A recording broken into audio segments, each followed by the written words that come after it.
नमो मित्रों, शिक्षा सर्वस्व में आपका स्वागत है। तो आज मैं लेकर उपस्थित हूँ कवियों का सामान्य परिचय। इससे पहले वीडियो में मैं क्लास 9th और 10th का नोट्स लेकर उपस्थित था और उसमें आपने देखा कि एक एक करके पॉइंट टू पॉइंट जो भी 9th और 10th का उसमें मतलब है, सारा निचोड़ हमने उसमें डाला। तो आप यहाँ पर में देखेंगे कि क्रमशः लगभग 8-10 कवियों का है, जो मुख्य कवि हैं उनका बिल्कुल परिचय। फिर इसके बाद बुक का जो भी सारांश है उसको लाऊंगा। फिर नेक्स्ट में वेद से संबंधित जो भी है, ऋग्वेद का अलग, यजुर्वेद का अलग, ये यजुर साम अथर्व, उसके बाद उसका उपनिषद, ब्राह्मण, फिर उसके बाद उसका सारा एकदम अंदर हम लोग जाएंगे। तो चलेंगे कवियों का परिचय में। कराए कि कवियों का परिचय में सबसे पहले भास की कुल रचनाएं 13 हैं। भास की कुल रचना 13 है। कराए कि भास की 13 रचनाओं को बांटा गया है 4 वर्गों में। कुल किस किस वर्गों में? तो उदयन कथा मूलक और रामायण मूलक, महाभारत मूलक, लोक कथा मूलक। चलिए नेक्स्ट में देखेंगे। नेक्स्ट में करा यहाँ पर मैं कि रामायण मूलक भास की रचना है प्रतिभा नाटक, अभिषेक नाटक। उसके बाद देखेंगे आप लोक कथा मूलक भास की रचना है अभिमारक तथा चारुदत्त। नेक्स्ट में प्रतिज्ञा योगंधरायण, आप देख सकते हैं यहाँ पर में प्रतिज्ञा योगंधरायण के रचनाकार हैं भास। उदयन कथामूलक भास की रचना है प्रतिज्ञा योगंधरायण। उसके बाद उदयन कथामूलक भास की रचना है स्वप्नवास दत्त। इसको देखते जाएंगे, स्वप्नवास दत्त है इसका। नेक्स्ट में प्रतिज्ञा योगांधरायण में कुल कितने अंक हैं? प्रतिज्ञा योगांधरायण में कुल कितने अंक हैं आप देख सकते हैं यहाँ पर में कि प्रतिज्ञा योगांधरायण में कुल कितने अंक हैं, इसको आप बिल्कुल देखेंगे। ठीक है। उसके बाद नेक्स्ट में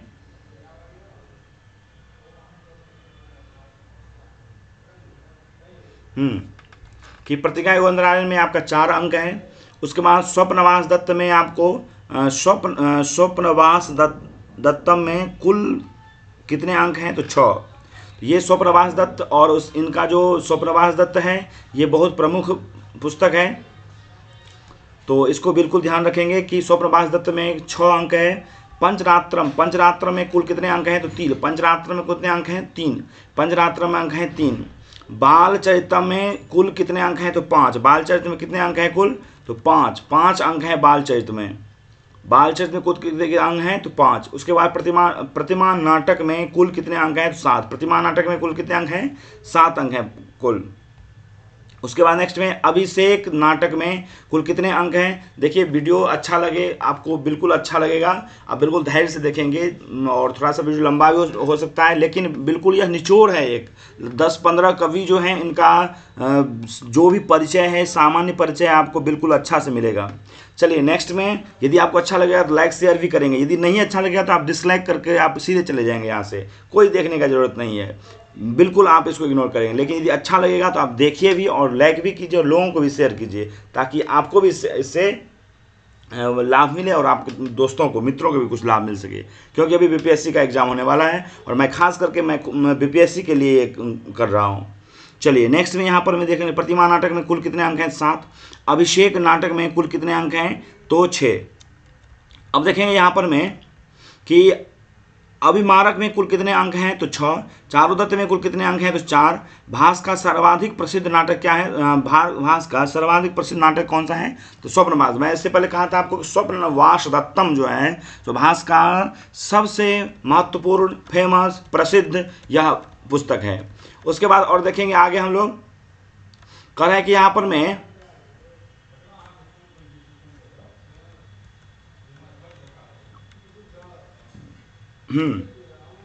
कि भास का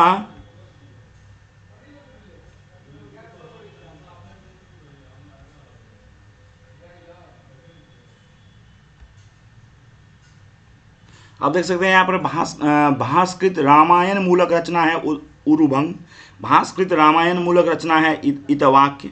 भास्कृत रामायण मूलक रचना है पंचरात्र। भास्कृत रामायण मूलक रचना है कर्णभार। भास्कृत रामायण मूलक रचना है इत घटोत्कच। भास्कृत रामायण मूलक रचना है मध्यम व्यायोग। भास्कृत रामायण रचना है बालचरित। अब देखेंगे नेक्स्ट में आपका अश्वघोष देखेंगे। अश्वघोष से संबंधित यहाँ पर में आप देखेंगे कि अश्वघोष से संबंधित कितना है। अश्वघोष भी बहुत फेमस कवि हैं, इनका भी बुक एग्जाम में बिल्कुल पूछा जाता है, पिछले भी एग्जाम में पूछा गया था। अब देखेंगे यहाँ पर मैं आप अश्वघोष के बारे में कह रहा है कि बौद्ध दार्शनिक थे अश्वघोष। अश्वघोष कैसे थे, तो बौद्ध संप्रदाय से थे और बौद्ध दार्शनिक थे। और यहाँ पर चलिए आगे आपको बताया जाएगा। अश्वघोष का समय माना जाता है प्रथम शताब्दी। अश्वघोष, कालिदास, इन सब का प्रथम शताब्दी माना जाता है। कालिदास का भी कौन सा माना जाता है, तो प्रथम शताब्दी माना जाता है, और अश्वघोष का भी प्रथम शताब्दी माना जाता है। ठीक है, चलिए नेक्स्ट में बौद्ध भिक्षु थे अश्वघोष। बौद्ध भिक्षु अश्वघोष कैसे थे, तो बौद्ध भिक्षुक थे। ठीक है, आप इसको देख लीजिए, बिल्कुल ध्यान से देखेंगे, बार बार रिपीट करेंगे, इसको रिपीट करके देखिए। यदि आपको अच्छा लगेगा तो बिल्कुल आप इसको गौर से देखिए। यदि अच्छा नहीं लगे, ये लगे कि नहीं यह काम का नहीं है, बेकार का है, जो भी कुछ ऐसा, तो आप इसको इग्नोर करेंगे, कोई इसमें आपत्ति नहीं है। चलिए नेक्स्ट में अश्वघोष का समय माना जाता है प्रथम शताब्दी हो गया। बौद्ध भिक्षुक थे अश्वघोष। अश्वघोष की माता का नाम था सुवर्णाक्षी। बोलिए, अश्वघोष की माता का नाम सुवर्णाक्षी। अश्वघोष की माँ का नाम सुवर्णाक्षी। अश्वघोष की माँ का नाम सुवर्णाक्षी। क्या नाम था, सुवर्णाक्षी। अश्वघोष की माँ का नाम क्या था, सुवर्णाक्षी। चलिए नेक्स्ट में आपको दिखाएंगे कि अश्वघोष की माँ का नाम सुवर्णाक्षी। अश्वघोष की माँ का नाम सुवर्णाक्षी। अश्वघोष समकालीन थे कनिष्क के। कनिष्क के समकालीन अश्वघोष थे। कनिष्क के समकालीन अश्वघोष थे। बार बार रिपीट कीजिए। चलिए थोड़ा सा वीडियो लंबा होगा, चिंता नहीं करना है। एक वीडियो में आपको आपका बिल्कुल आप स्पीड कर दीजिए, थोड़ा सा वीडियो को स्पीड करने वाला भी होता है सेटिंग में, उसको स्पीड कीजिए आप। चलिए नेक्स्ट में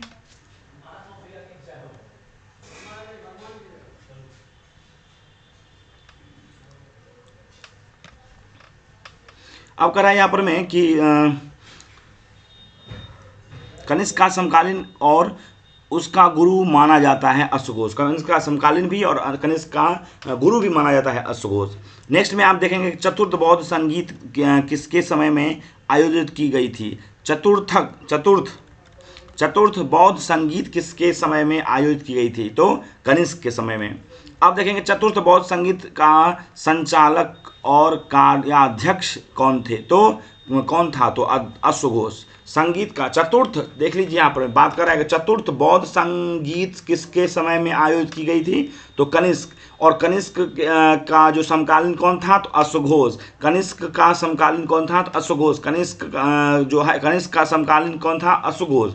और उसका गुरु माना जाता है अश्वघोष को। ठीक है, कनिष्क का गुरु भी माना जाता है अश्वघोष को, और अश्वघोष का समकालीन अश्वघोष को समकालीन माना जाता है कनिष्क को। ठीक है, उसके बाद यहाँ पर मैं चतुर्थ बौद्ध संगीति का संचालक और कार्याध्यक्ष का अश्वघोष है। नेक्स्ट में है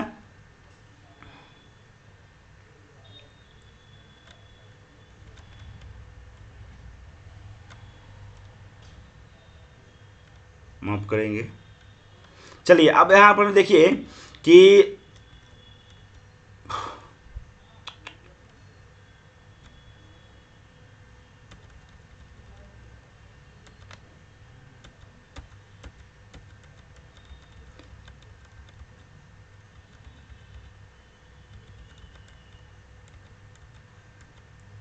अभिधर्म, अब देख लीजिए यहाँ पर मैं थोड़ा सा आगे पीछे हो गया, माफ कीजिएगा। अब यहाँ पर हम देख सकते हैं आपकी अभिधर्म, अभी क्या है यहाँ पर में, तो अभिधर्म अभिधम्म, जिसको अभिधम्म भी कह सकते हैं, कि विभाषा नामक व्याख्या की है अश्वघोष ने। अभिधर्म की विभाषा नामक व्याख्या की है अश्वघोष ने। अश्वघोष ने किसकी व्याख्या की है, तो अभिधर्म, जिसको अभिधम्म भी कहते हैं। क्यों, क्योंकि बौद्ध जो है सो बौद्ध धर्म से संबंधित है इनका अश्वघोष जी का। कुषाण वंशीय था कनिष्क। कनिष्क, अब देखिए कनिष्क के बारे में आप जान सकते हैं कि कनिष्क जो था अश्वघोष का समयकालीन था। कनिष्क कनिष्क इसका गुरु भी कनिष्क का गुरु भी थे अश्वघोष, और कनिष्क के समकालीन भी थे अश्वघोष। ठीक है, हम लोग आगे पीछे पढ़े हैं। उसके बाद कुषाण वंशीय था कनिष्क। कनिष्क किस वंश से संबंधित करता था? तो कुषाण वंश से। अब देखें कुषाण वंश से संबंधित करता था कनिष्क। चतुर्थ बौद्ध संगीति के अध्यक्ष थे वसुमित्र। चतुर्थ बौद्ध संगीत के अध्यक्ष थे वसुमित्र। अब देख लेंगे यहाँ पर, यदि मान लीजिए पूछा जाएगा कि अध्यक्ष कौन थे, तो ऐसा एक क्वेश्चन आएगा नहीं, फिर भी यदि आ जाए तो चतुर्थ बौद्ध संगीत के अध्यक्ष थे वसुमित्र। नेक्स्ट में आप देखेंगे कि चतुर्थ बौद्ध संगीति के उपाध्यक्ष थे अश्वघोष। अब देखिए अध्यक्ष और उपाध्यक्ष में अंतर कर दिया यहाँ पर में कि अश्वघोष जो है चतुर्थ बौद्ध संगीत के अध्यक्ष थे आपका कौन? वसुमित्र। और चतुर्थ बौद्ध संगीत के उपाध्यक्ष थे अश्वघोष। ठीक, अब उसके बाद नेक्स्ट में बुद्ध चरित्र के रचनाकार है अश्वघोष। बुद्ध चरित्र के रचनाकारक हैं अश्वघोष। बुद्ध चरित्र हो गया आपका रचनाकार अश्वघोष। बुद्ध चरित्र का रचनाकार कौन हो गया? अश्वघोष। बार बार इसको रटिए, रोक करके, ऐसा नहीं कि हम भगाते हुए चले जाएंगे। बुद्ध चरित्र के रचनाकार हैं अश्वघोष। बुद्ध चरित्र के रचनाकार हैं अश्वघोष। बुद्ध चरित्र में कुल अंक है, कुल सर्ग कितने हैं? तो 28। बुद्ध चरित्र में कुल कितने सर्ग हैं? तो 28। बुद्ध चरित्र में महाकाव्य, बुद्ध चरित्र क्या है? एक महाकाव्य है। बुद्ध चरित्र एक महाकाव्य है।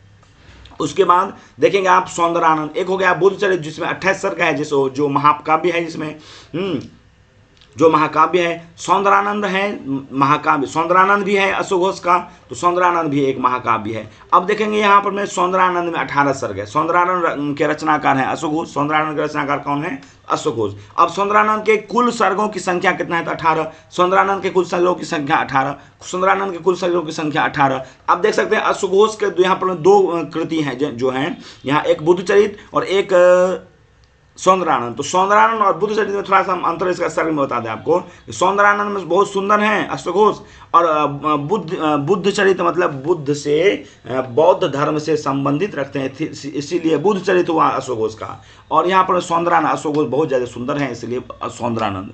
ठीक है, अब देखेंगे यहाँ पर में सौंदरानंद के रचनाकार क्या होना? अश्वघोष। और सौंदरानंद के कुल सर्गों की संख्या क्या है? तो 18। 18 इसलिए मैं कह रहा हूँ कि 18 और 10 28। ठीक है ना? तो बुद्ध चरित्र कितना हो गया? 28, और सौंदरानंद का कितना हो गया? 18। बुद्ध चरित्र का कितना हो गया? 28, और सौंदरानंद का हो गया 18। यही आपको ख्याल रखना है। चलिए नेक्स्ट में सारीपुत्र प्रकरण के रचनाकार हैं अश्वघोष। सारीपुत्र प्रकरण के रचनाकार हैं अश्वघोष। आप देख लीजिए यहाँ पर बुद्ध चरित्र, सौंदरानंद और सारीपुत्र प्रकरण।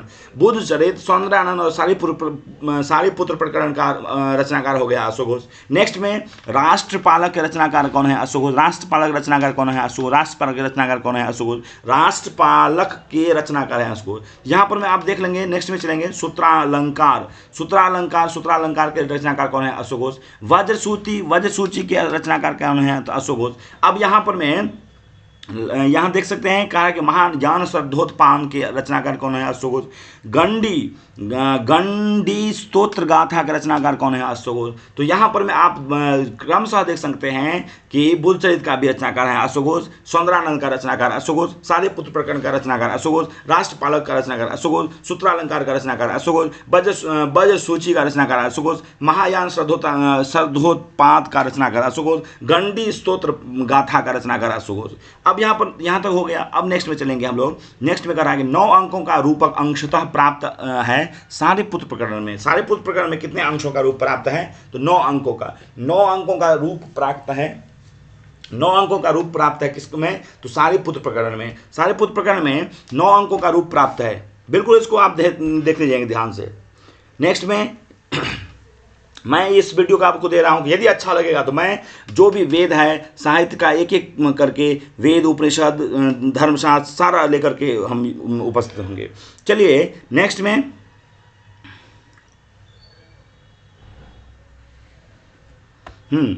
अब हो गया 9 अंकों का रूपक अंशतः प्राप्त है सारीपुत्र प्रकरण में। अब कर रहा है कि बुद्ध चरित्र का चीनी भाषा में अनुवाद किया था धम्म क्षेत्र। अब यहाँ पर इस बात को ध्यान रखना है कि ये एक छोटी सी बात है कि बुद्ध चरित्र जो है इसका चीनी यात्रा में क्या गया है धम्म क्षेत्र। नंद और सुंदरी का कथा वर्णित है सौंदरानंद में। सौंदरानंद में नंद और सुंदरी का वर्णन है। सौंदरानंद में नंद और सुंदरी का वर्णन किया गया है। सौंदर्यानंद में नंद और सुंदरी का वर्णन किया गया। अब कैसे आपको याद रखेगा रहेगा, तो सौंदर्य, सौंदर्य मतलब क्या हो गया, सुंदरी, हाँ, और नंद मतलब नंद बाद में है सौंदर्यानंद में, तो नंद हो गया नंद, और सौंदर्य सौंदर्य, ठीक है, तो हो गया आपका सौंदर्यानंद। नेक्स्ट में गौतम बुद्ध का सौतेले भाई था नंद। गौतम बुद्ध का सौतेले भाई कौन था, नंद।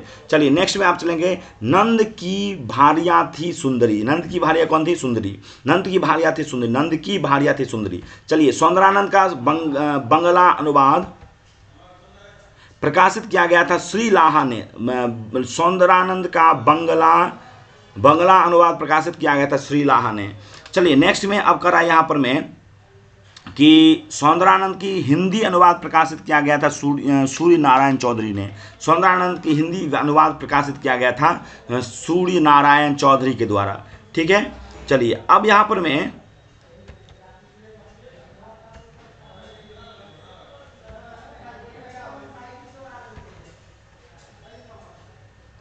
अब देख जाएंगे आप यहाँ कालिदास के बारे में। तो कालिदास के बारे में यहाँ पर हम देखेंगे, कालिदास एक बहुत महत्वपूर्ण है। कालिदास बहुत ज़्यादा महत्वपूर्ण है, सब अपने आप में महत्वपूर्ण है, लेकिन कालिदास भी एक महत्वपूर्ण है, ठीक है। अब इनका देख लीजिए, रघुकार यह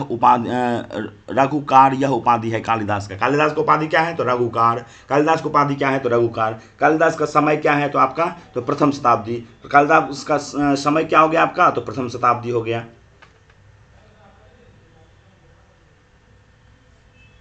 ठीक है। चलिए अब देखेंगे यहाँ पर मैं कालिदास विलास, यह उपाधि है कालिदास की। क्या क्या उपाधि है इसका, कालिदास का, तो रघुकार यह उपाधि है। कविता कामिनी विलास यह उपाधि है कालिदास की। उपमा सम्राट यह उपाधि है कालिदास की। क्या कहता है कि उपमा कालिदासस्य, उपमा कालिदासस्य, ठीक है। श्लोक आपने सुना होगा, माघे संति त्रयोगुणा, ऐसा करके श्लोक है। चलिए तो ध्यान आएगा तो आप कमेंट बॉक्स में भेज देंगे, हम भी थोड़ा सा देख लेंगे उसको। चलिए उपमा सम्राट यह उपाधि है कालिदास की। उसके बाद कवि कुल गुरु की उपाधि दी गई है कालिदास को। कवि कुल गुरु की उपाधि दी गई है कालिदास को। अब यहाँ पर मैं संस्कृत साहित्य के सर्वश्रेष्ठ कवियों में गणना की जाती है कालिदास को। अब आप देखेंगे कालिदास की पत्नी का नाम था विद्युत्तमा। कालिदास की पत्नी का नाम था विद्युत्तमा। विक्रमादित्य के 9 रत्नों के अंतर्गत गणना की जाती है कालिदास को, ठीक है। अब 9 रत्नों के अंतर्गत गणना की जाती है कालिदास को, विक्रमादित्य के संदर्भ में है कालिदास। अब देखिए दीपशिखा, दीपशिखा यह उपाधि है कालिदास का। कालिदास का उपाधि क्या क्या हो गया आपका, दीपशिखा, रघुकार, कविता कामिनी, उपमा सम्राट। तो ये सब आपको बिल्कुल ध्यान रखना है कि क्या क्या कहा गया है। दीपशिखा किसको कहा गया है, तो दीपशिखा इति कालिदास, दीपशिखा इति कालिदास, दीपशिखा इति कालिदास। बार बार रटिए एकदम। नेक्स्ट में कह रहा है कि अस्थि शब्द से कालिदास ने किस ग्रंथ की रचना की है थी, तो अस्थि शब्द से कुमार संभव की रचना की। और उसका क्या मंगलाचरण क्या है, अस्त्युत्तर श्याम दिश देवतात्मा हिमालयो नाम नराधिराज। चलिए नेक्स्ट में दूसरा है अस्थि कश्चित वाग विशेष जो था, वहां पर में विद्युत्तमा जो उन्होंने कहा था इस कालिदास को, तो उसी संबंधित यहाँ बताया जा रहा है कि अस्थि शब्द से हो गया आपका अस्तित्वरस्याम कुमार संभव। कश्चित शब्द से हो गया आपका कालिदास ने किस ग्रंथ की रचना की थी, तो मेघदूत की। तो कश्चित कांता विरह गुरुणाम स्वाधिकारात् प्रमत्तः स्वाप, तो ये आपका किसका हो गया, कालिदास का कश्चित सबसे हो गया कश्चित कांता विरह गुरुणाम। उसके बाद मेघदूत, ये मेघदूत का है मंगलाचरण। नेक्स्ट में वाग विशेष से कालिदास ने किस ग्रंथ की रचना की, तो वाग विशेष से रघुवंश की रचना की। वागर्था संपृक्त वागर्थ प्रतिपत्, तो यहाँ पर देखेंगे आप मतलब वाग विशेष शब्द से कालिदास ने रघुवंश की रचना की थी। उसके बाद महाकवि कालिदास का समय माना जाता है प्रथम शताब्दी। मैंने कहा था इससे पहले भी आपको कि प्रथम शताब्दी माघ का भी, और यहाँ पर मैं उसे अश्वघोष का भी प्रथम शताब्दी माना जाता है। यहाँ चलिए नेक्स्ट में अश्वघोष, कालिदास अश्वघोष का भी माना जाता है प्रथम शताब्दी, कालिदास का भी माना जाता है प्रथम शताब्दी, गुणाढ्य का भी माना जाता है प्रथम शताब्दी। तो ये सब क्रमशः जो हैं सो प्रथम शताब्दी वाले हैं। चलिए नेक्स्ट में आपको बताएंगे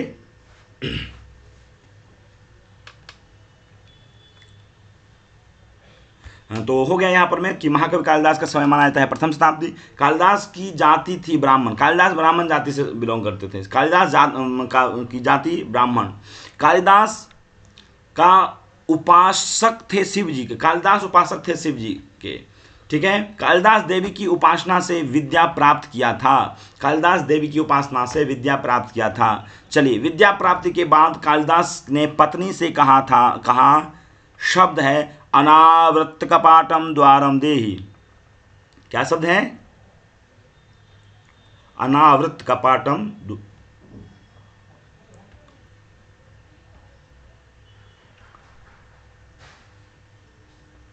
अब देख सकते हैं यहां पर मैं क्या कहा था, तो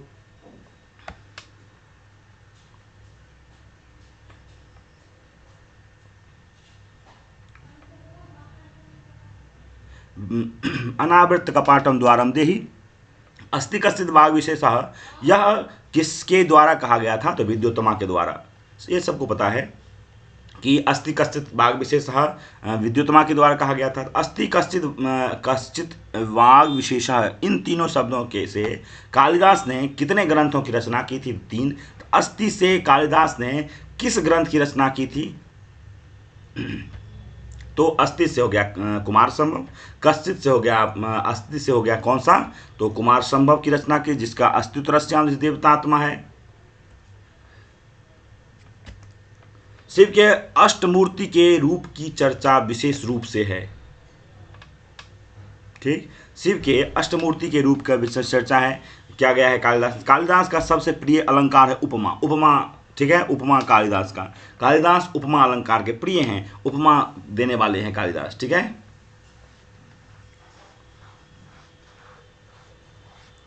वैदर्भी रीति के प्रसिद्ध कवि कौन है? तो कालिदास। वैदर्भी रीति के प्रसिद्ध कवि कौन है? तो कालिदास। कालिदास का प्रिय छंद कौन सा है? अनुष्टुप और उपजाति। कालिदास का प्रिय छंद है अनुष्टुप और उपजाति। कालिदास किस रीति के प्रतिष्ठित आचार्य थे? तो वैदर्भी रीति के। कालिदास के काव्यों में किस वृत्ति की प्रधानता है? तो कैसिकी, ठीक है। नेक्स्ट में काल क्रम की दृष्टि से कालिदास की प्रथम रचना है ऋतुसंहार। काल क्रम से दृष्टि से कालिदास का प्रथम है ऋतुसंहार। काल की दृष्टि से कालिदास की अंतिम रचना है अभिज्ञान शाकुंतलम। तो प्रथम हो गया ऋतुसंहार और अंतिम हो गया अभिज्ञान शाकुंतलम, ठीक है। चलिए तो जैसे आप कैसे सब याद रखेंगे, तो अ आ इ उ री, तो री हो गया लास्ट में और अ हो गया शुरू में, तो इसको उल्टा कर दीजिए, तो री को ले आइए शुरू में, अ को ले जाइए लास्ट में, तो ऋतुसंहार हो गया शुरू में और अभिज्ञान शाकुंतलम हो गया आपका लास्ट में, ठीक है। चलिए नेक्स्ट में कालिदास की महाकाव्यों की संख्या है 2। कौन कौन? तो कुमार संभव और रघुवंश। कौन कौन है? तो कुमार संभव और रघुवंश। चलिए जो यहाँ आपको लघुत्रयी में भी आता है, रघुवंश, कुमार संभव और एक कौन सा है? तो मेघदूत। रघुवंश, कुमार संभव, मेघदूत, आगे में चर्चा होगी। अब करें लघुत्रयी के अंतर्गत कालिदास की कितने रचनाएं आती हैं? तो 3 आती हैं, तो कुमार संभव, रघुवंश और मेघदूत। चलिए यहाँ पर बात आ ही गई, रघुवंश, कुमार संभव, मेघदूत। कुमार संभव, रघुवंश, मेघदूत, इसको याद कैसे रखेंगे? तो रकम सबसे याद रखेंगे, रघुवंश, कुमार संभव, मेघदूत, रघुवंश, कुमार संभव, मेघदूत, या कुमार संभव, रघुवंश, मेघदूत, ठीक है। कुमार संभव में कुल कितने अंक हैं? तो 17। कुमार संभव में कुल कितने अंक हैं? तो 17। कुमार संभव में कुल कितने अंक हैं? तो 17। इसको बिल्कुल याद रखना है और होगा तो नोट भी कर लीजिए। कुमार संभव पर मल्लिनाथ द्वारा लिखी गई टीका का नाम है संजीवनी टीका। संजीवनी टीका है, बहुत महत्वपूर्ण है, इसको बिल्कुल याद रखिए, बिल्कुल याद रखिए इसको। कुमार संभव पर मल्लिनाथ द्वारा टीका किया गया है, जो संजीवनी टीका नाम से प्रसिद्ध है। चलिए अब देखेंगे आप नेक्स्ट में कर रहा है यहाँ पर मैं कुमार कार्तिकेय का जन्म और तारकासुर का वध का वर्णन कुमार संभव में दिया गया। कुमार संभव में कालिदास के द्वारा कुमार कार्तिकेय का जन्म और तारका वध का वर्णन है कुमार संभव में। नेक्स्ट में खंड काव्य, गीति काव्य, है मेघदूत, खंड काव्य और गीति काव्य। आप खंड काव्य भी कह सकते हैं इसको और गीति काव्य भी कह सकते हैं मेघदूत को, ठीक है। उसके बाद मेघदूत विभक्त है दो भाग में, दो भाग में क्या है तो पूर्व मेघ और उत्तर मेघ, पूर्व में व उत्तर मेघ, ठीक है। रघुवंश महाकाव्य में कितने सर्ग हैं 19, तो याद रखना चाहिए आपको 17 19 2, ठीक है, 17 18 19 आप याद रखना चाहिएगा कि जो लघुत्रयी है, ऐसे मैं याद करवा दूं आपको कि लघुत्रयी कितना है तो दो, कौन कौन सा है लघुत्रयी, इसलिए मैं आपको कहा तो कौन कौन सा हुआ तो कुमार संभव, ठीक है ना, कुमार संभव, रघुवंश और मेघदूत। तो कुमार संभव कितना हो गया आपका, तो कुमार संभव हो गया 17 सर्ग, तो उसमें दो जोड़ दीजिए, कौन सा जोड़, तो मेघदूत का जो पूर्व उत्तर है तो हुआ ना दो, नंबर 1 पूर्व मेघ, नंबर 2 उत्तर मेघ, तो 2 हो गया, 2 प्लस कर दीजिए तो क्या हो जाएगा आपका, तो 19 हो जाएगा, 17 2 19, 17 हो गया कुमार संभव, 2 हो गया मेघदूत, ठीक है, पूर्व उत्तर, और 2 जो उसमें जोड़ेंगे ना 17 2 19, 19 हो गया आपका रघुवंश। तो आपका ये जो लघुत्रयी है वो हो गया कंप्लीट, काम यहाँ पर में कंप्लीट। चलिए नेक्स्ट में आप देखेंगे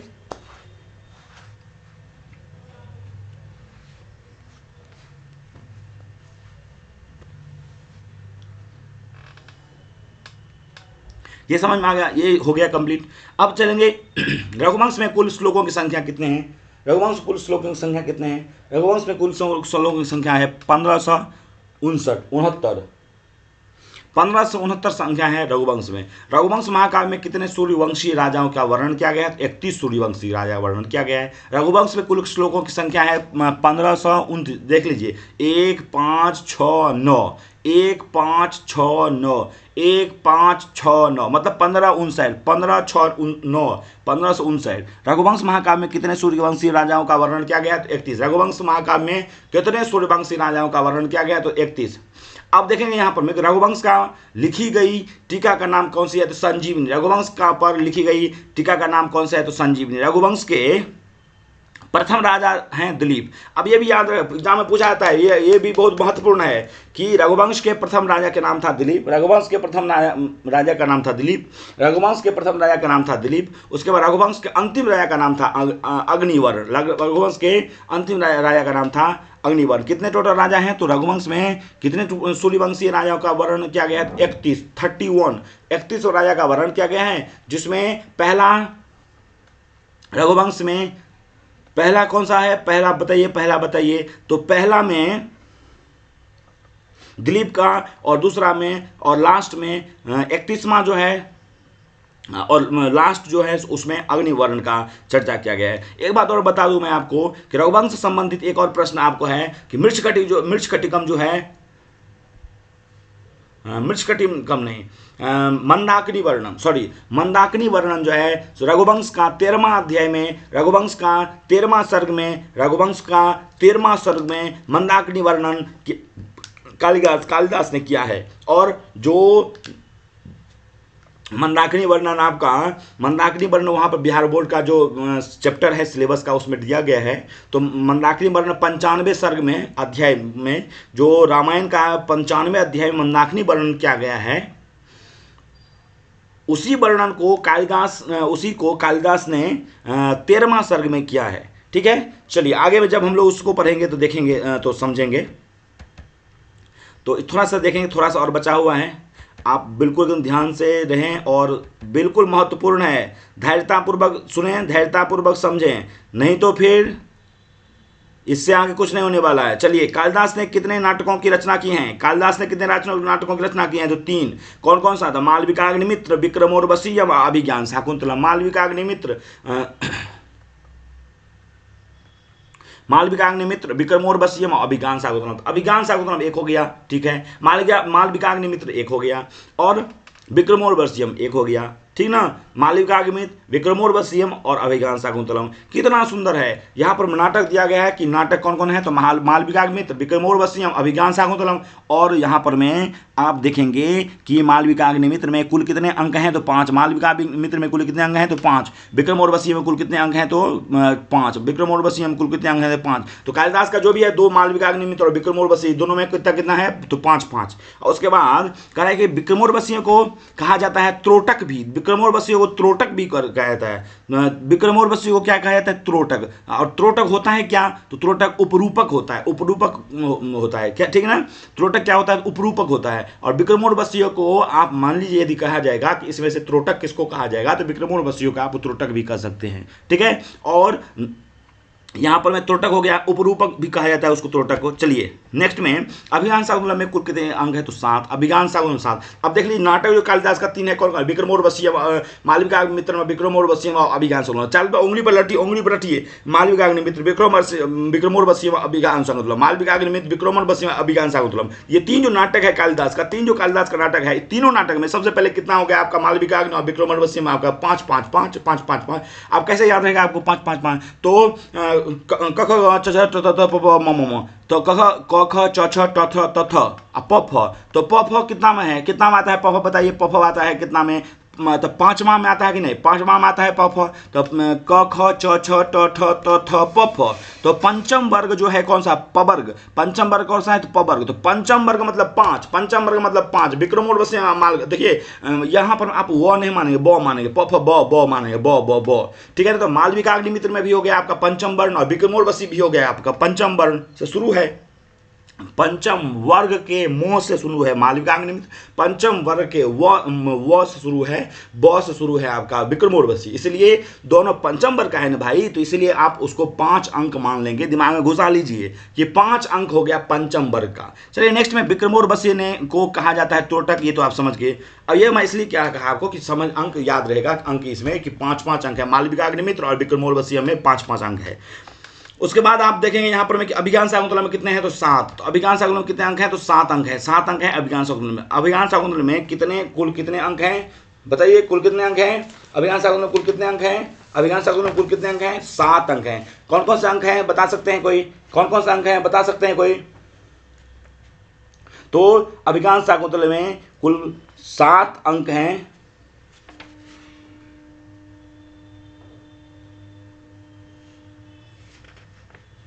ठीक है, तो अभिज्ञान शाकुंतलम कुल कितने अंक हैं? तो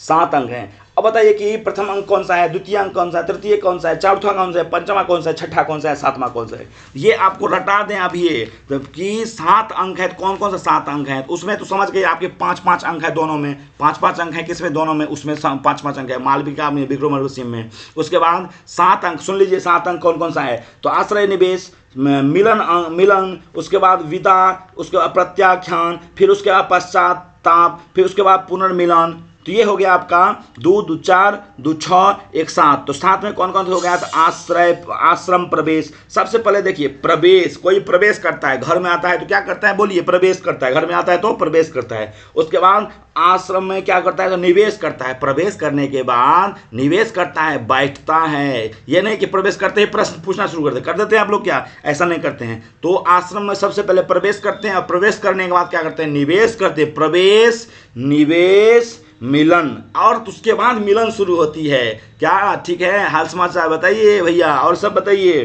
तो क्या हो गया आपका? तो आश्रम प्रवेश, आश्रम निवेश, मिलन, ठीक है, मिलन हो गया। उसके बाद क्या है? विदा। चलिए अब मिलन हो गया, चलिए अब चलते हैं, bye bye, okay, tata, bye bye, see you.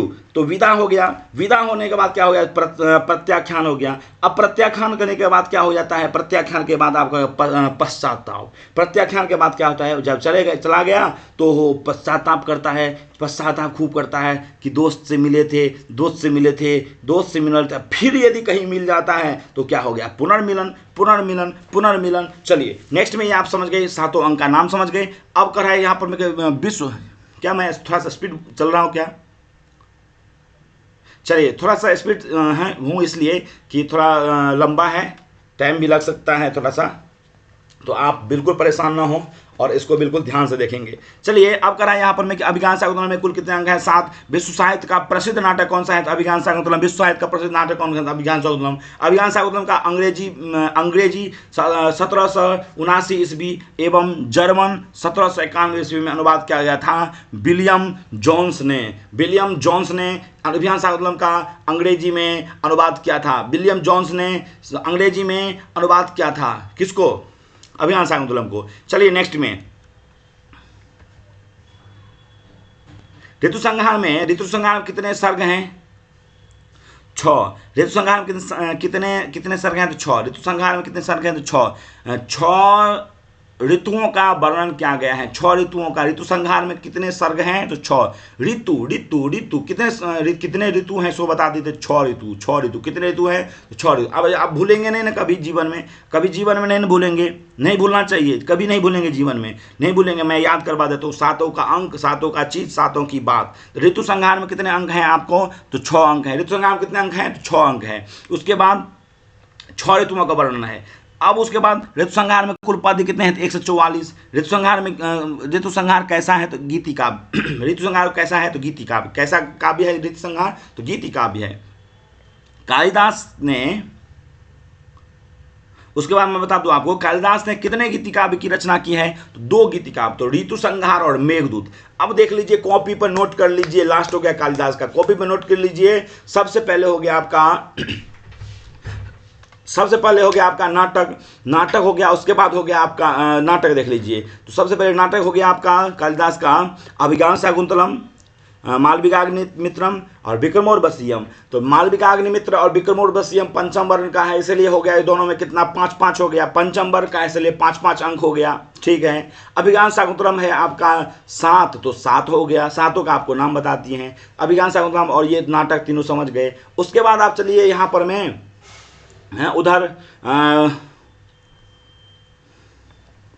Kumar संभव, रघुवंश और मेघदूत में, कुमार संभव और रघुवंश और मेघदूत को आपको बिल्कुल बता दिए थे कि कुमार संभव में हो गया, कुमार संभव में कितना हो गया? कुमार संभव में कितना हो गया? 17, और मेघदूत में हो गया 2 पूर्व उत्तर, और 17 2 जोड़ दीजिए तो रघुवंश हो जाएगा। तो 17 2 19 हो गया। ठीक है ना? चलिए 19 हो गया। अब उसके बाद आप देखेंगे कालिदास के यहाँ पर कितना हो गया आपको? 3 उधर, 2 और 3 इधर, 6 हो गया। हाँ, और एक और बच गया है, कौन सा? तो ऋतुसंहार। ऋतुसंहार में कितना होता है? तो 6 होता है। क्यों 6 होता है बताइए? 6 क्यों होता है? इसलिए 6 होता है क्योंकि 6 ऋतुओं का वर्णन किया गया, इसलिए 6 ऋतुओं का वर्णन है ऋतुसंहार में। इसलिए ऋतुसंहार में कितने सर्ग हैं? तो 6 सर्ग हैं। चलिए अब नेक्स्ट में चलेंगे हम लोग शूद्रक में। अब शूद्रक में चलेंगे, अब चलेंगे हम लोग शूद्रक में। देखिए यहाँ पर मैं कह रहा है, यहाँ पर मैं शूद्रक का क्या है? तो शूद्रक का है आपका शिव पार्वती के भक्त थे शूद्रक। शूद्रक कौन थे? तो शिव और पार्वती के भक्त थे शूद्रक। शूद्रक कौन थे? शिव और पार्वती के भक्त थे शूद्रक। शूद्रक कौन थे? शिव और पार्वती के भक्त थे शूद्रक। ठीक है, शूद्रक थे शिव और पार्वती के भक्त। शूद्रक एक निजंधरी व्यक्ति थे, यह कथन है डॉक्टर कीथ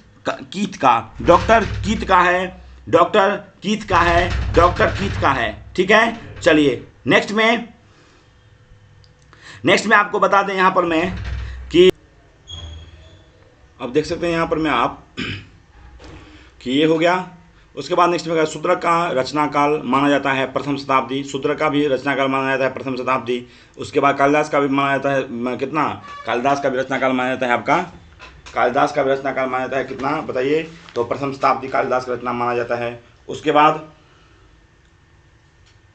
अश्वघोष का प्रथम शताब्दी माना जाता है, कालिदास का प्रथम शताब्दी माना जाता है, शूद्रक का प्रथम शताब्दी माना जाता है, गुणाढ्य का प्रथम शताब्दी माना जाता है।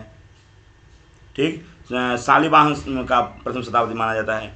ये सब क्रम है आपका। नेक्स्ट में आप देखेंगे ये हो गया मृच्छकटिक के रचनाकार हैं शूद्रक। मृच्छकटिक के रचनाकार है शूद्रक। मृच्छकटिक के रचनाकार कौन है? शूद्रक। अब समझ सकते हैं आप कि मृच्छकटिक के रचनाकार कौन है? शूद्रक। शूद्रक कौन है? मृच्छकटिक के रचनाकार। अब उसके बाद मृच्छकटिक का रचनाकार शूद्रक। नेक्स्ट में मृच्छकटिक के बाद मृच्छकटिक ग्रंथ हैं प्रकरण। मृच्छकटिक प्रकरण ग्रंथ है। मृच्छकटिक कैसा ग्रंथ है? प्रकरण ग्रंथ है। मृच्छकटिक एक प्रकरण ग्रंथ है। ठीक है, चलिए अब उसके बाद मृच्छकटिक प्रकरण ग्रंथ है। उसके बाद नेक्स्ट में आप देखेंगे कि मृच्छकटिक में कुल कितने अंक हैं? तो 10। मृच्छकटिक में कुल कितने अंक हैं? तो 10। इसलिए मैं कह रहा हूं कि 10 अंक है। तो आप इस तरफ से याद कर सकते हैं कि मृच्छकटिक में देख कितने शब्द हैं? 1 2 3 4 5 म छ क ट क, ये 5 है। तो 5 दूनी 10, तो 5 दूनी कितना हो गया? तो 10। तो 5 दूनी कितना हो गया? तो 10। तो 10 अंक हो गया। 5 दूनी कितना हो गया? तो 10। आपको वहाँ पर मैं मालविका मित्र और विक्रमोर्वशी जो था उसमें आपको बताया थे कि पंचम वर्ग था, इसलिए पाँच पाँच पाँच दूनी 10, मतलब पंचम था इसलिए पाँच पाँच अंक था। और अज्ञान शाकुंतलम में 7 अंक है। नेक्स्ट में यहाँ पर में शूद्रक का जो है मृच्छकटिक आपका प्रकरण ग्रंथ है, मृच्छकटिक प्रकरण ग्रंथ है। जो मृच्छकटिक में कुल कितने अंक है? तो 10 अंक है। 10 अंक कितने अंक है? तो 10 अंक। मृच्छकटिक में कुल कितने अंक है? तो 10 अंक। 10 अंक किसमें है? तो मृच्छकटिक में। मृच्छकटिक में कुल कितने अंक हैं? तो 10 अंक। मृच्छकटिक में कुल कितने अंक हैं? तो 10 अंक। तो कैसे याद रखेगा? तो 1 2 3 4 5 5 अंक, पाँच वर्ण है इसमें मृच्छकटिक में। तो इसका 5 दूनी 10 कर दीजिए। उसका प्रकरण का कथानक होता है कल्पित। प्रकरण का कथानक होता है कल्पित। प्रकरण का कथानक होता है कल्पित। उसके बाद चलेंगे प्रकरण का कथानक होता है कल्पित। उसके बाद एक निर्धन ब्राह्मण नायक है मृच्छकटिक का। मृच्छकटिक का क्या है? नायक कौन सा है? नायक यदि पूछा जाए तो क्या कहेंगे? तो एक निर्धन ब्राह्मण नायक है मृच्छकटिक का। एक निर्धन ब्राह्मण नायक है मृच्छकटिक का। एक निर्धन ब्राह्मण नायक है मृच्छकटिक का। एक निर्धन ब्राह्मण नायक है मृच्छकटिक का। चलिए अब चलेंगे आगे।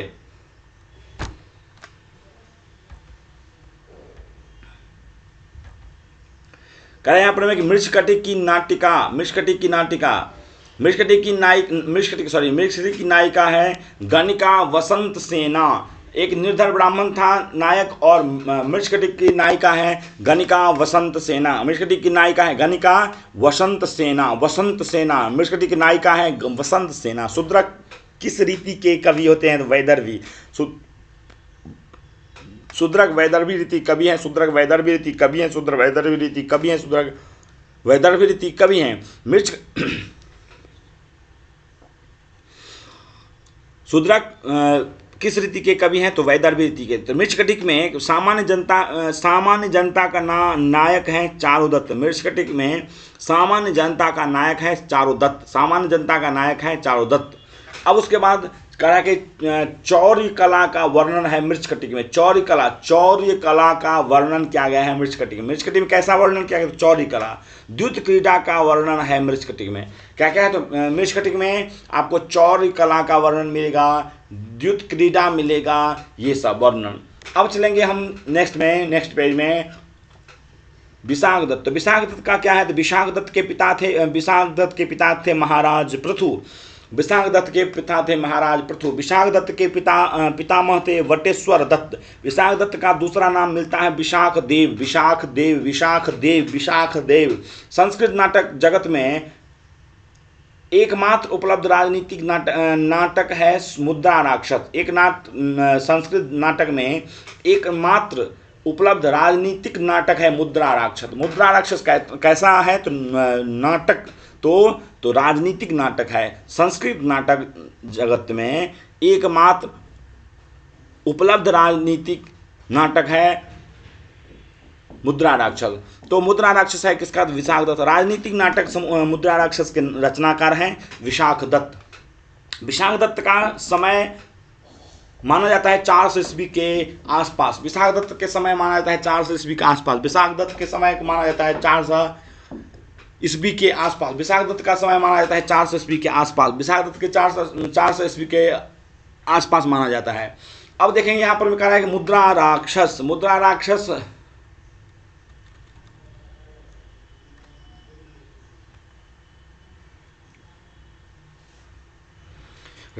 उसमें राजनीति विषय नाटक है मुद्रा राक्षस। मुद्रा अंगूठी के द्वारा राक्षस को वश में करने वर्णन है मुद्रा राक्षस में। मुद्रा राक्षस क्या हो गया? तो मुद्रा मतलब क्या हो गया? अंगूठी। तो मुद्रा के द्वारा राक्षस को वश में करने का वर्णन है मुद्रा राक्षस में। अब ये समझ गए बात। मुद्रा राक्षस क्या है? मुद्रा राक्षस में राक्षस को अंगूठी दे करके, राक्षस को अंगूठी दे मुद्रा के द्वारा, अंगूठी के द्वारा, मुद्रा राक्षस में अंगूठी के द्वारा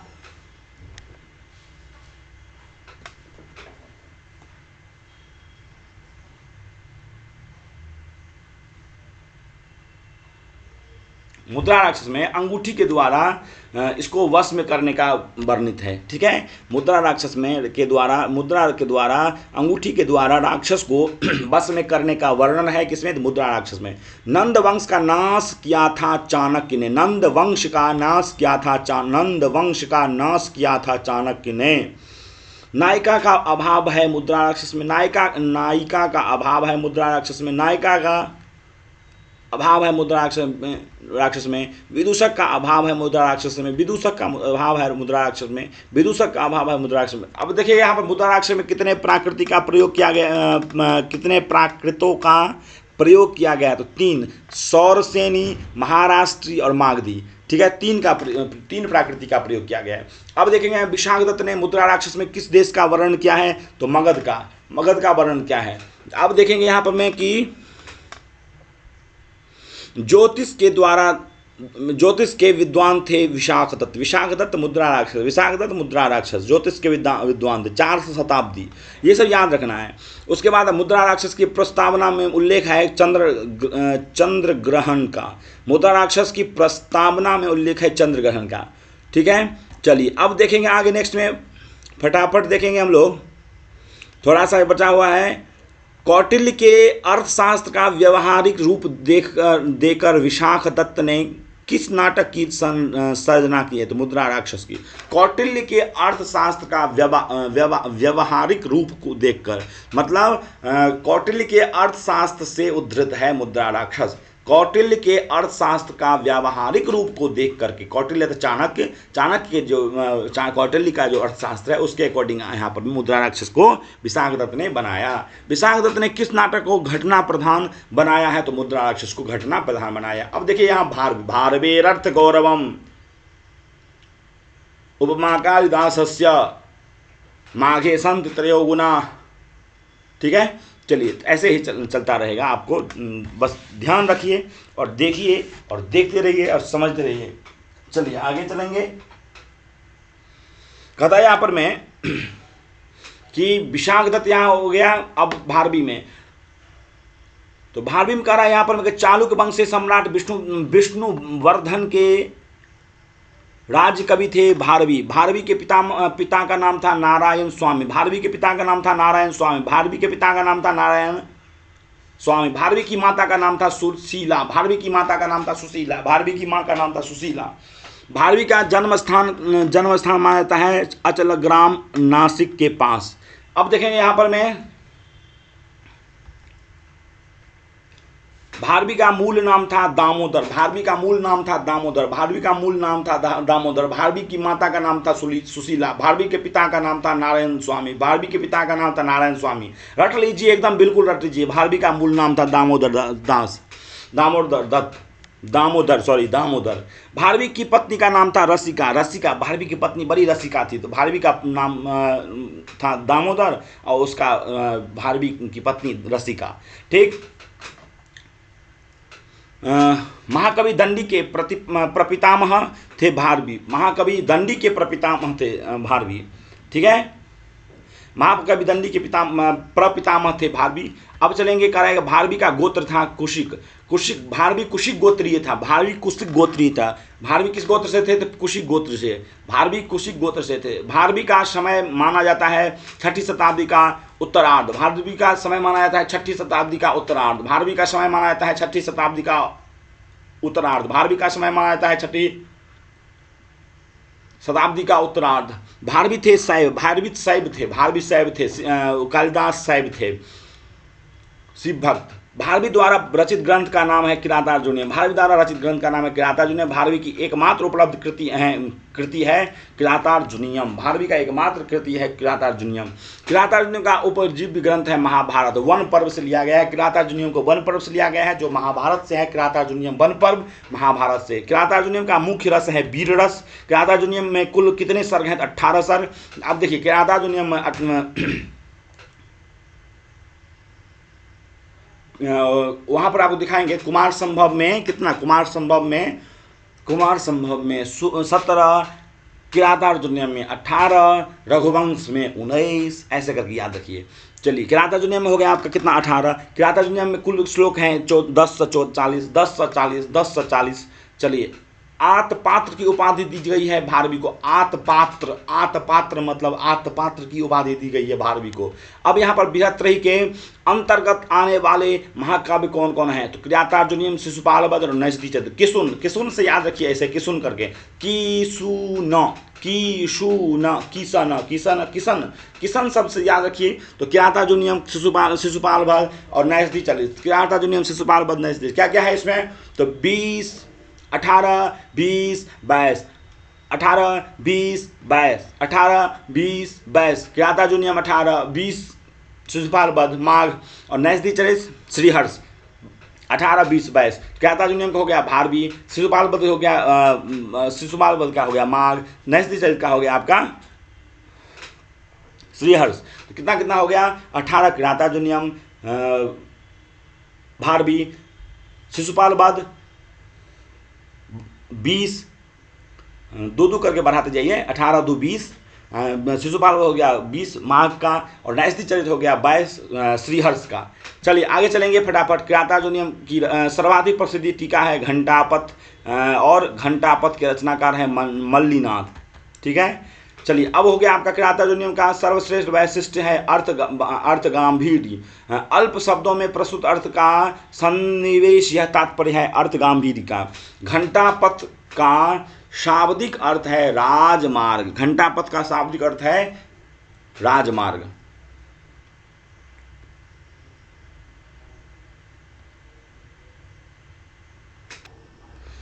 तो यहाँ पर क्या कर रहा है कि घंटापथ का, यहाँ पर मैं आपको घंटापथ का शाब्दिक अर्थ है राजमार्ग। मल्लीनाथ, मल्लीनाथ थे तेलुगु ब्राह्मण, मल्लीनाथ थे तेलुगु ब्राह्मण। किरातार्जुनीयम में रीति है पांचाली, किरातार्जुनीयम में रीति है पांचाली। अर्थ गौरव के लिए प्रसिद्ध है भारवी अर्थ गौरवम। चलिए नेक्स्ट में माघ। अब देखिए माघ का क्या है, तो माघ का यहाँ पर में माघ का शिशुपाल वध बताए थे, महाकाव्य और बृहत्त्रयी में आता है शिशुपाल। माघ के पितामह के नाम थे सुप्रभदेव। सुप्रभदेव के पुत्र का नाम था दत्तक। महाकवि माघ के पिता का नाम था दत्तक। राजा वर्मलात का या श्री वर्मल के दीवान थे सुप्रभदेव। माघ का निवास स्थान था श्रीमाल या भिन्नमाल नगर। राजा श्रीवर्मन के धर्म सचिव थे माघ। महाकवि माघ का समय है 7वीं शताब्दी, अंतिम या भाग 675 ईस्वी। उसके बाद घंटा माघ की उपाधि प्राप्त की गई है, माघ को मिला है घंटा माघ की उपाधि प्राप्त थी माघ को। माघ की एकमात्र रचना है शिशुपाल वध। माघ की एकमात्र रचना है शिशुपाल वध। किराता अभियान शाकुंतलम, उसके बाद किरातार्जुनीयम एकमात्र रचना है इनका, किनका? भारवी का।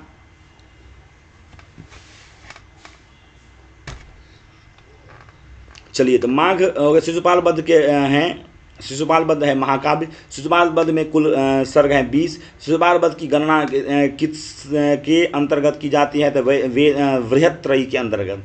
बृहत्त्रयी के अंतर्गत क्या आता है? माघ के ग्रंथ का प्रारंभ हुआ है श्री शब्द से। माघ के ग्रंथ का प्रारंभ हुआ है श्री शब्द से। उसके बाद शिशुपाल वध का श्री से शब्द से प्रारंभ हुआ है। शिशुपाल वध का उपजीव्य है महाभारत सभा पर्व। देखिए यहाँ पर में किरातार्जुनीयम जो था, किरातार्जुनीयम आपको महाभारत का वन पर्व से, और शिशुपाल वध जो है यहाँ पर में शिशुपाल वध जो है इनका भारवी का किरातार्जुनीयम जो था सो महाभारत का वन पर्व, और शिशुपाल वध जो है हो गया आपका महाभारत का किससे? महाभारत का सभा पर्व से।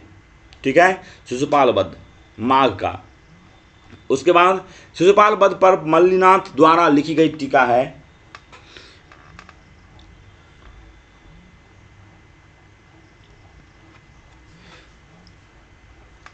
शिशुपाल वध का उपजीव्य ग्रंथ है महाकाव्य हो गया। शिशुपाल वध का मल्लीनाथ द्वारा टीका लिखी गई है जो सर्वंकषा है। माघे शांति त्रयो गुणा, यह शब्द संपन्न है शिशुपाल वध से, संबद्ध है शिशुपाल वध से। माघे शांति त्रयोगुणा, ये बात चर्चा किए हम। माघ उपासक थे सूर्य के, माघ सूर्य के उपासक थे, ठीक है, माघ उपासक थे सूर्य के। चलिए अब देखेंगे यहाँ पर मैं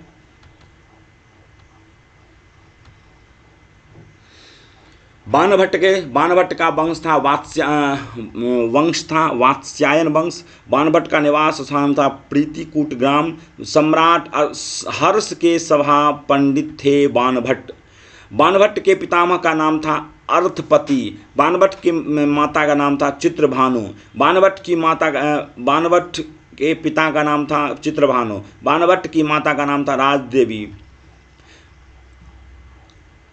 बाणभट्ट के पुत्र का नाम था भूषण भट्ट। बाणभट्ट की बहन का नाम था मालती। बाणभट्ट उपासक थे शिव जी के। बाणभट्ट की रीति थी कपि पांचाली। बाणभट्ट को महानयम भुजंग कहा गया था हर्ष ने क्या कहा था, महानयम भुजंग हर्ष ने कहा था। उसके बाद तुरंग बाण, यह उपाधि है बाणभट्ट की। पंचबाणस्तु बाण, यह कथन है जयदेव का प्रसन्न राघव से में। अब देखिए यहाँ पंचबाणस्तु बाण, यह कथन है जयदेव का प्रसन्न राघव में। उसके बाद और यहाँ पर में श्री हर्ष ने कहा क्या, महानयम भुजंग, यह हर्ष ने कहा। उसके बाद बानी बानो बभुआ, यह कथन है गोवर्धनाचार्य का, इनके बारे में। बानी बानो बभुआ, यह कथन है गोवर्धनाचार्य का। कविता कामिनी कौतुक, यह कहा गया है बाणभट्ट को। कविता कामिनी कौतुक, यह कहा गया है बाणभट्ट को। बाणस्तु पंचानन, यह कथन है चंद्रदेव का। बाणस्तु पंचानन, यह कथन है चंद्रदेव का। किस कहा बाणभट्ट। बाणोच्छिष्टम जगत सर्वम, यह किसके लिए कहा गया है, तो बाणभट्ट के लिए।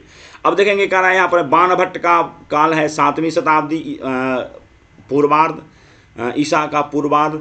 बाणभट्ट के मुख्य रूप से कितने प्रमाण सिद्ध रचनाएं हैं, 3, हर्षचरित, कादम्बरी, चंडी शतक। हर्षचरित, कादम्बरी, चंडी शतक। बाणभट्ट के कितने हैं, तो हर्षचरित, कादम्बरी और चंडी शतक। हर्षचरित बाणभट्ट के कौन कौन सा था, हर्षचरित तो बहुत ज़्यादा फेमस है, ठीक, हर्षचरित। उसके बाद कादम्बरी हो गया, कादम्बरी भी हो गया आपका बाणभट्ट का।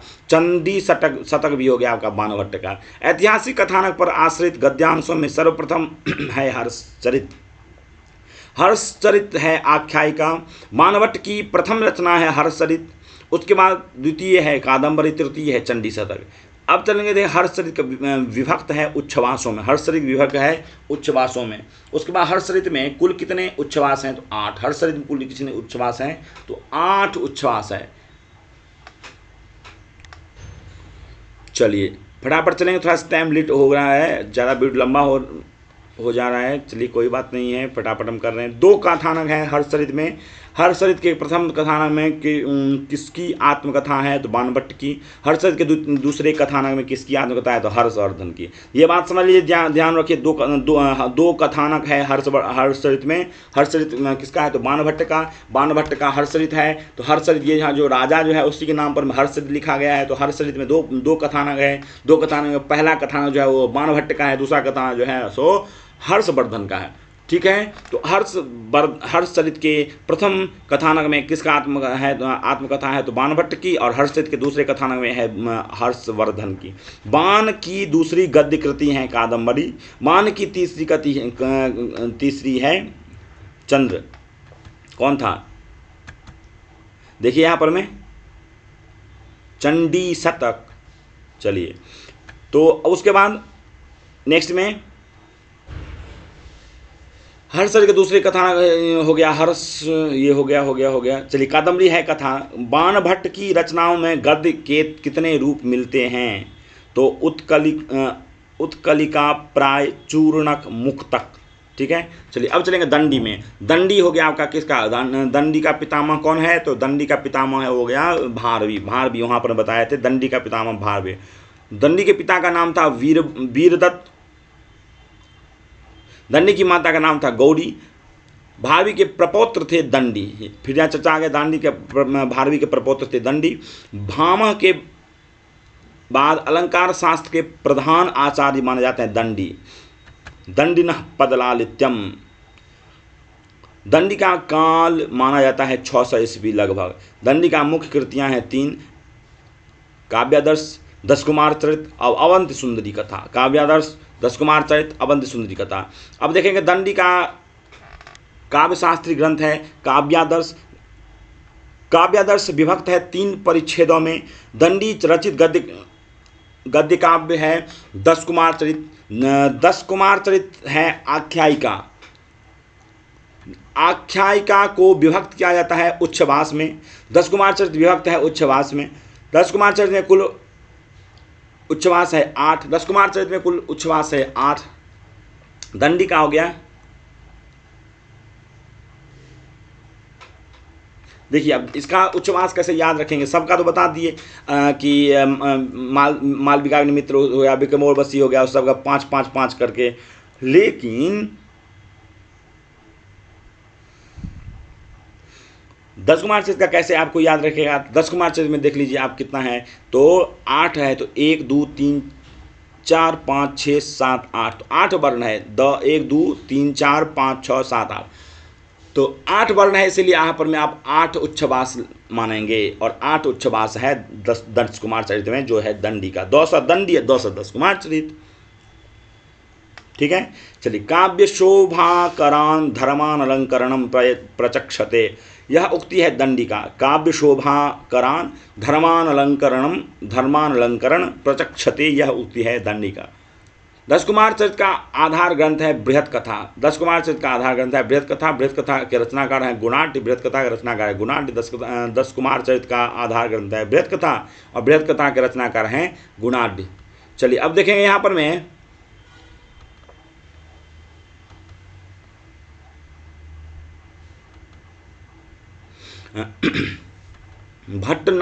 भट्टनारायण का बेनी संहार नाटक के कृतिकार हैं। भट्टनारायण बेनी संहार नाटक के कृतिकार हैं। भट्टनारायण महाभारत युद्ध पर आश्रित भट्टनारायण की रचना है वेनी संहार। महाभारत के युद्ध पर आश्रित वेनी संहार है। इसका महाभारत उपजीवी काव्य है। वीर रस प्रधान नाटक है वेनी संहार। भट्टनारायण ने वेनी संहार की प्रस्तावना में स्वयं को कहा है मृगराज लक्ष्मण। भट्टनारायण ने वेनी संहार की प्रस्तावना में स्वयं को कहा है मृगराज लक्ष्मण। वेनी संहार में कुल अंकों की संख्या है 6। वेनी संहार में कुल अंकों की संख्या है 6। यहाँ भी देख लीजिए आप कितना है, 1 2 3 4 5 6। तो भट्टनारायण जो है, तो भट्टनारायण से आप याद रखेंगे यहाँ पर में भट्टनारायण, तो यहाँ हो गया आपका भट्टनारायण है वेनी संहार, भट्टनारायण हो गया। और भट्टनारायण का रचनाकार है वेनी संहार, तो भट्टनारायण का हो गया आपका 6 अंक। ठीक है, इसमें भी 6 वर्ण है। चलिए, वेनी संहार में कुल अंकों की संख्या 6 है। भट्टनारायण का समय माना जाता है 675 ईस्वी लगभग। वेनी संहार का कौन सा अंग नाटकीय एवं कवित्व की दृष्टि से सर्वोत्तम है? तृतीय अंग। तृतीय अंग सबसे सर्वोत्तम है नाटकीय दृष्टि से। राक्षस संवाद किस अंक में है? तृतीय अंग में। द्रोणवध संवाद किस अंक में है? तृतीय अंक में। कर्ण अश्वत्थामा वाग युद्ध किस अंक में है? तृतीय अंग में। तो मतलब ये जो वेनी संहार जो है आपका भट्टनारायण का वेनी संहार, यह भट्टनारायण का वेनी संहार का तीसरा अंग जो है बहुत फेमस है। और 6 अंग है, जिसमें तीसरा मध्यम वाला जो है 1 2 3, तीसरा जो है बीच वाला 3 3 दूनी 6। यह 3 बहुत महत्वपूर्ण है और इसमें 6 अंग है टोटल। उसके बाद देखेंगे आप कि भट्टनारायण मुख्यतः किस रीति की कवि हैं? तो गौड़ी रीति के। वेनी संहार में मुख्यतः प्रयोग है सौरसेनीय प्राकृति का। अब देखेंगे बिलहन का। बिलहन के पिता का नाम था ज्येष्ठ कलश। बिलहन की माता का नाम था नाम देवी। बिलहन के पितामह का नाम था राज कलश। ज्येष्ठ कलश पिता हो गए ज्येष्ठ कलश, पितामह हो गए राज कलश। और बिलहन निवासी थे काश्मीर के, काश्मीरी पंडित थे लोग, काश्मीरी थे। उसके बाद कल्याण के चालुक्य राजा विक्रमादित्य षष्ठ के आश्रित कवि थे बिलहन कल्याण के चालुक्य राजा विक्रमादित्य के यहाँ पर में बिलहन थे। राजा विक्रमादित्य षष्ठ ने विद्यापति उपाधि प्रदान की थी बिलहन को। राजा षष्ठ ने विद्यापति उपाधि प्रदान किया था बिलहन को। अब देखें यहाँ पर विक्रमांक देव चरित महाकाव्य के रचनाकार हैं बिल्हन। विक्रमांक देव चरित्र महाकाव्य के रचनाकार हैं बिल्हन। विक्रमांक देव चरित महाकाव्य में कुल सर्ग हैं 18। विक्रमांक चरित महाकाव्य का समय माना जाता है 1085। उसके बाद विक्रमांक देव चरित महाकाव्य की प्राप्ति का श्रेय किसको दिया गया है? डॉक्टर ब्यूहलर को। विक्रमांक देव चरित महाकाव्य की रचना किस राजा ने जीवन पर किया गया था? किस राजा के जीवन पर किया गया था? तो विक्रमादित्य षष्ठ के जीवन पर। चलिए, उसके बाद ऐतिहासिक महाकाव्य विक्रमांक देव चरित है। राजा विक्रमादित्य षष्ठ के ऐतिहासिक चरित्र का वर्णन है विक्रमांक चरित में। राजा विक्रमादित्य षष्ठ किस वंश से थे? चालुक्य वंश से। तो बिल्हन अपने वंश तथा जीवन का रोचक वर्णन किस सर्ग में किया है? तो अंतिम सर्ग 18वां सर्ग में। वैदर्भी रीति के कवि थे बिल्हन। बिल्हन के अपने महाकाव्य में कितनी ऋतुओं का वर्णन है? तो 6 ऋतुओं का। चौर पंचाशिका के लेखक हैं बिल्हन। चौर पंचाशिका की छंद में रचा गया तो बसंत तिलका में। कर्ण सुंदरी के रचनाकार हैं बिल्हन। कर्ण सुंदरी नाटिका है। चौर पंचाशिका है गीति काव्य। चौर पंचाशिका में कुल पद्य हैं 50। अब देखेंगे श्रीहर्ष। श्रीहर्ष के पिता का नाम था श्रीहीर। श्रीहर्ष की माता का नाम था मामल्ल देवी। उसके बाद देखेंगे श्रीहर्ष का समय था माना जाता है 12वीं शताब्दी का उत्तरार्ध। श्रीहर्ष द्वारा रचित कितने ग्रंथ उपलब्ध हैं? 2, नैषधीय चरित और खंडन खंडिकाद्य। उसके बाद श्रीहर्ष द्वारा लिखित महाकाव्य है नैषधीय चरित। श्रीहर्ष द्वारा लिखित काव्य है नैषधीय चरित। उसके बाद नैषधीय चरित और खंडन काव्य 2 यहाँ पर में उपलब्ध है। श्रीहर्ष द्वारा लिखित महाकाव्य है नैषधीय चरित। बृहत्त्रयी के अंतर्गत आने वाला महाकाव्य है नैषधीय चरित। ठीक है, श्रीहर्ष का हो गया नैषधीय चरित। इसमें कितना है? 18, 20, 22 सर्ग होगा इसमें। खंड खाद्य में कैसा ग्रंथ है? तो वेदांत ग्रंथ। श्रीहर्ष के माता का नाम किस ग्रंथ से ज्ञात होता है? नैषधीय चरित से। यह बृहत्त्रयी है। नैयायिक उदयनाचार्य ने शास्त्रार्थ में पराजित किया था श्रीहीर को। ठीक है, श्रीहीर को पराजित किया। नैषधीय चरित में कुल कितने सर्ग हैं? तो 22 सर्ग है। नैषधीय चरित में 22 सर्ग है। उसके बाद शिशुपाल वध में आपका बृहत्त्रयी का बता रहे हैं 22 सर्ग हो गया, 20 सर्ग हो गया और 18 सर्ग। 18, 20, 22। चलिए, नैषधीय चरित का नायक है नल।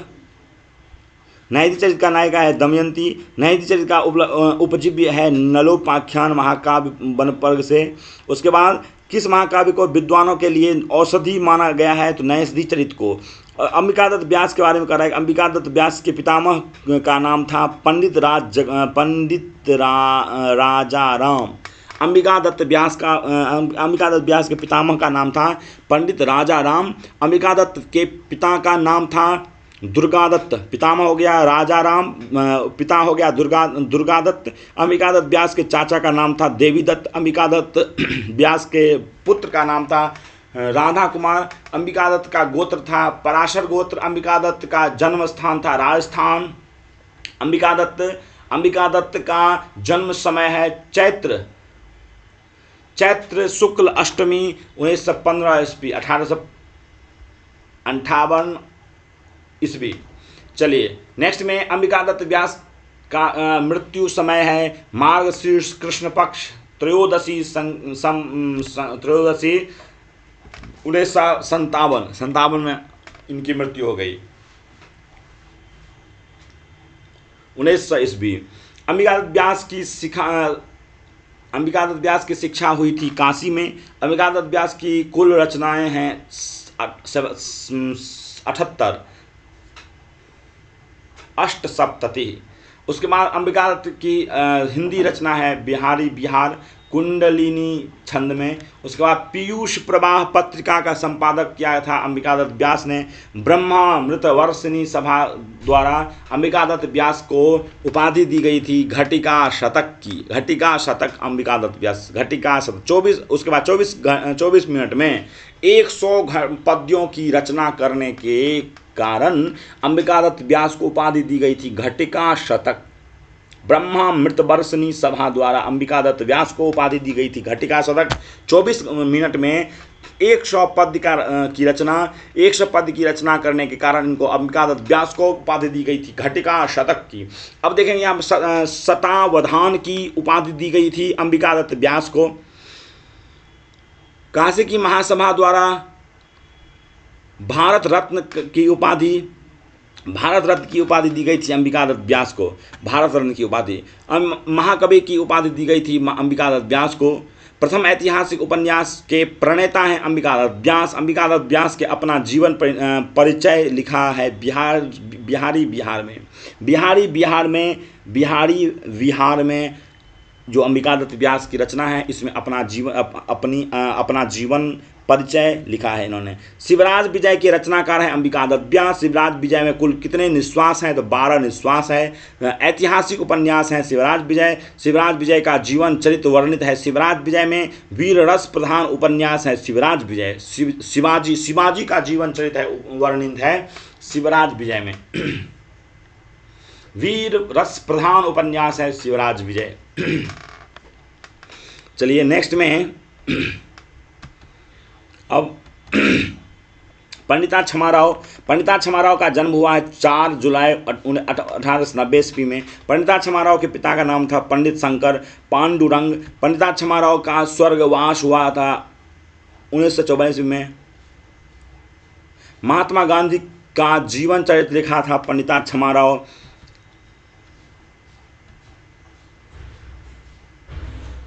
कथा पंचक की रचना की थी पंडिता क्षमाराव। ग्राम ज्योति की रचना की थी पंडिता क्षमाराव। कथा मुक्तावली की रचना की थी पंडिता क्षमाराव। सत्याग्रह गीता की रचना की थी पंडिता क्षमाराव।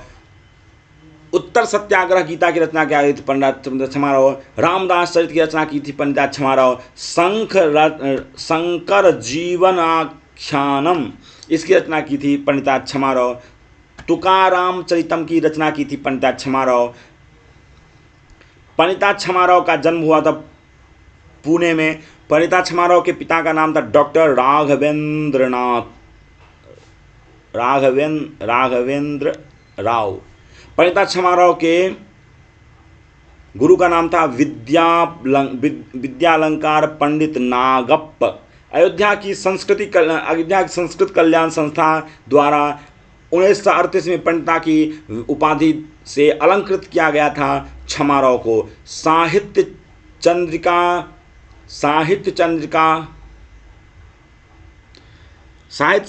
से विभूषित थी पंडिता क्षमाराव।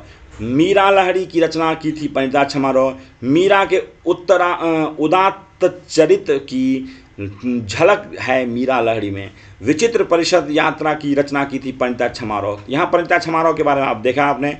अब वेंकटराम राघव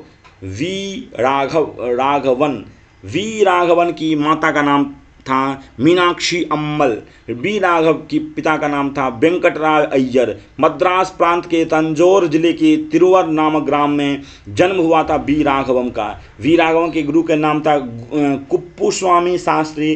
कवि कौशिक तथा सकल कला से उपाधि राघव को किसने दिया था? तो जगत गुरु शंकराचार्य ने। जगत गुरु शंकराचार्य थे कांची कामकोठी पीठ के। बी राघव को राष्ट्रपति ने पद्म भूषण दिया था 1952 में। किसकी रचना पर लिखे गए प्रबंध पर की गए साहित्य अकादमी पुरस्कार मिला था? तो श्रृंगार प्रकाश की वी राघवन को किस रचना पर मिले गए प्रबंध पर संस्कृत विश्वविद्यालय वाराणसी में वी राघव को डीलिट की मानद उपाधि मिली थी श्रृंगार प्रकाश की। तो अवंती सुंदरी नाटक के रचनाकार थे वी राघवन। अवंती सुंदरी नाटक के रचनाकार थे वी राघवन। विकट नितंबाक नाटक के रचनाकार थे वी राघवम। महाश्वेता नाटक के राघवन। रासलीला नाटक के रचनाकार थे वी राघवन। लक्ष्मी, उसके बाद थोड़ा सा और बचा हुआ है।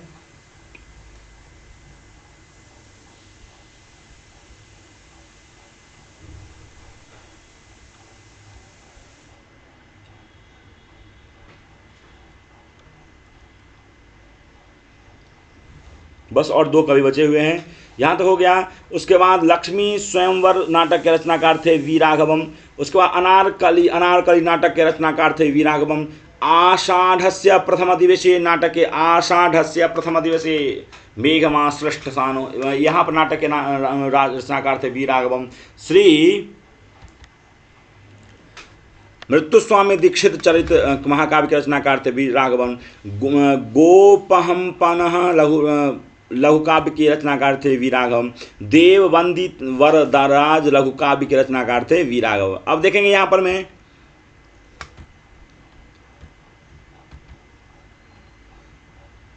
फाल्गुला लघुकाव्य के रचनाकार थे वी राघवम। महात्मा लघुकाव्य के रचनाकार थे वी राघव। नरेंद्रो विवेकानंद लघुकाव्य थे रचनाकार हैं वी राघवम। कर्मयोगी लघुकाव्य के रचनाकार हैं वी राघवम। उसके बाद श्रीधर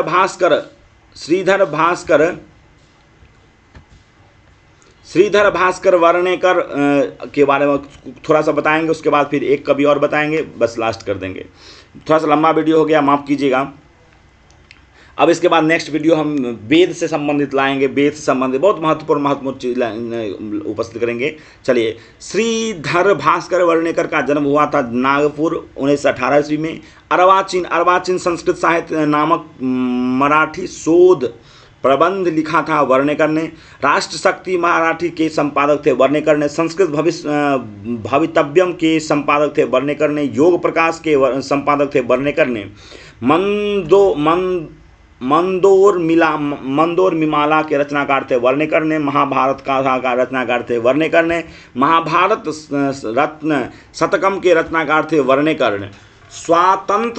स्वातंत्र वीर शतकम के रचनाकार थे वर्णेकर ने। कालिदास रहस्य के वर्णनाकार थे वर्णेकर ने। राम कृष्ण परमहंसी के रचनाकार थे वर्णेकर ने। शिवराज्योदय महाकाव्य के रचनाकार थे वर्णेकर ने। विवेकानंद विजयम महानाटकम के रचनाकार थे वर्णेकर ने। वर्णेकर की अप्रकाशित रचनाओं की संख्या है 2। एक है परोक्ष पाणिनीयम हिंदी प्रबंध और शिवराज्याभिषेकम नाटक। अब देखेंगे यहाँ पर मैं, ये लास्ट आपका है, लास्ट कवि हैं भवभूति इसमें। उसके बाद आपको फिर वेद में ले चलेंगे, वेद की तरफ ले चलेंगे नेक्स्ट वीडियो में। आप इसको जरूर देख लेंगे। भवभूति के पितामह के नाम थे भट्ट गोपाल। भवभूति के पिता का नाम था नीलकंठ। भवभूति की माता का नाम था जतुकर्णी। उसका श्रीकंठ नाम था भवभूति का। पदवाक्य प्रमाणज्ञ कहा गया है भवभूति को। भवभूति का गोत्र था काश्यप।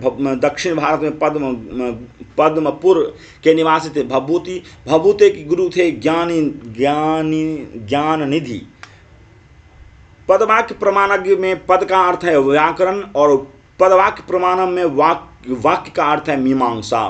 तो व्याकरण और मीमांसा। पदवाक्य प्रमाणम में पद का अर्थ है व्याकरण और पदवाक्य प्रमाण में वाक्य का अर्थ है मीमांसा। पदवाक्य प्रमाण में प्रमाण का अर्थ है न्याय। शिखरणी कवि की उपाधि भवभूति को मिली है। भवभूति का प्रसिद्ध दार्शनिक नाम था उदुम्बर। कन्नौज के राजा यशोवर्मा के राजाश्रय में भवभूति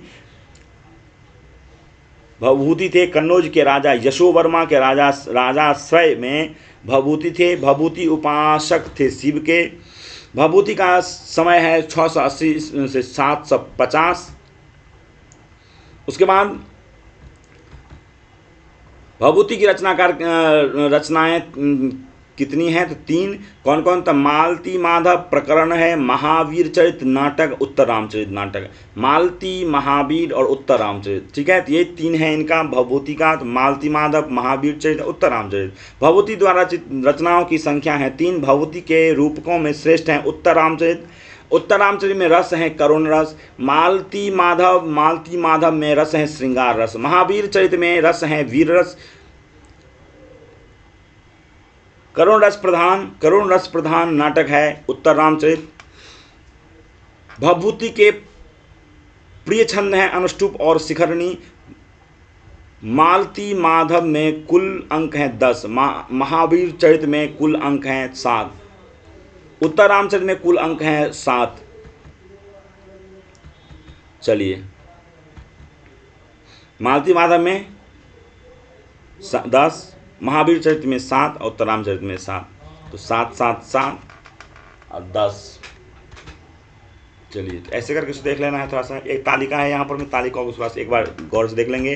ग्रंथ तालिका, भास का हो गया रचना आपका कुल 13, जो हो गया आपका उदयन कथानुसार रामायण मूलक, महाभारत मूलक, लोक कथा मूलक। तो इसका हो गया प्रातिज्ञा योगेंद्रायण स्वप्रभास दत्तम। उसके बाद हो गया प्रतिमा नाटक, अभिषेक नाटक। उसके बाद उरुभंगम, दूतवाक्यम, पंचरात्रम, दूतघटोचकम, कर्णभारम, मध्यम व्यायोग, बालचरितम। इसका हो गया अभिमारक चारुदत्त। चलिए नेक्स्ट में आप देखेंगे ग्रंथ लास्ट है। ग्रंथ सारिणी हो गया कालिदास का, प्रथम शताब्दी ईस्वी में। अब यहाँ पर देख लेंगे कालिदास का हो गया कुमार संभव, जो 17 सर्ग, रघुवंश 19 सर्ग। नाटक में हो गया महाकाव्य, ये दोनों हो गया। नाटक हो गया आपका ये 3। कौन कौन? तो मालविकाग्निमित्र 5, विक्रमोर्वशी 5, अभिज्ञान उत्तलम 5। गीतिकाव्य हो गया आपका गीतिकाव्य या खंडकाव्य, तो ऋतुसंहार में 6 सर्ग और मेघदूत, ठीक है। चलिए, लघुत्रयी में हो गया आपका कुमार संभव, रघुवंश में मेघदूत। बृहत्त्रयी में हो गया किरातार्जुनीयम, शिशुपाल वध और नैषधि चरित। रचनाकार है भारवी, सर्ग है 18। रचनाकार है माघ, सर्ग है 20। रचनाकार है श्रीहर्ष, सर्ग है 22। उसका दंडी की रचना है कौन? दंडी की रचना देख लीजिए यहाँ पर, काव्यादर्श, 10 कुमार चरित, अवंती सुंदरी, छंदो विचित, कला परिच्छेद, द्विसंधान काव्य।